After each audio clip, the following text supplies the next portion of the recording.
और बीकानेर संभाग के सभी स्थानों पर अधिकतम तापमान 47 डिग्री सेल्सियस से ऊपर है। यानी पश्चिमी राजस्थान में फिलहाल सीवियर हीट वेव की परिस्थिति है। पूर्वी राजस्थान के जयपुर, भरतपुर और कोटा संभाग के कुछ इलाकों में अधिकतम तापमान 45 डिग्री से ऊपर है और कहीं कहीं 47 डिग्री से भी ऊपर दर्ज किए जा रहे हैं। पिछले 24 घंटों में सबसे ज़्यादा अधिकतम तापमान बाड़मेर में 48.8 डिग्री सेल्सियस रिकॉर्ड हुआ है। इसके अलावा फलोदी में भी अधिकतम तापमान 48.6 डिग्री सेल्सियस रिकॉर्ड किया गया है।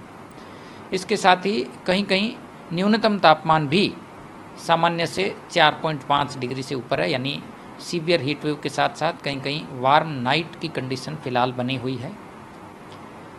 आगामी दिनों में तापमान की यदि बात करें तो फिलहाल अगले 24 घंटों में तापमान में विशेष परिवर्तन नहीं होगा, परंतु 25, 26 और 27 मई के दौरान अधिकतम तापमान में और 1 से 2 डिग्री सेल्सियस की बढ़ोतरी होने की संभावना है। यानी कि फिलहाल जिन स्थानों पर अधिकतम तापमान 47 से 48 डिग्री सेल्सियस रिकॉर्ड हो रहा है, 25 और 26 मई के दौरान पश्चिमी राजस्थान में कहीं कहीं तापमान 48 से और ऊपर जा सकता है। यानी कि 49 डिग्री सेल्सियस के आसपास भी रिकॉर्ड किए जा सकते हैं।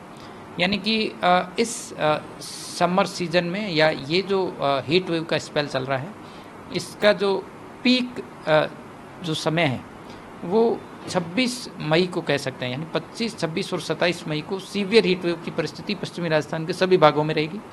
वहीं पूर्वी राजस्थान के भरतपुर, जयपुर और कोटा संभाग, साथ साथ में अजमेर संभाग में भी आप देखेंगे कि अधिकतम तापमान 45-46 डिग्री से ऊपर अगले 3-4 दिनों तक बना रहेगा। इसके अलावा 28 मई से पूर्वी राजस्थान के कुछ भागों में अधिकतम तापमान में 2 से 3 डिग्री सेल्सियस की हल्की गिरावट होने की संभावना है। यानी कि जो सीवियर हीट वेव का दौर है उससे कुछ हद तक राहत पूर्वी राजस्थान में मिलने की संभावना है 28 मई से।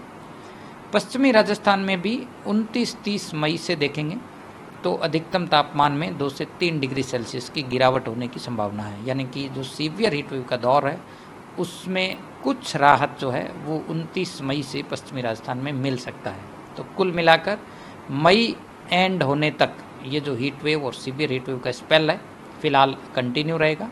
जून स्टार्टिंग से उम्मीद कर सकते हैं कि राजस्थान में तापमान जो है वो नीचे आएंगे और सामान्य के करीब होने की संभावना है।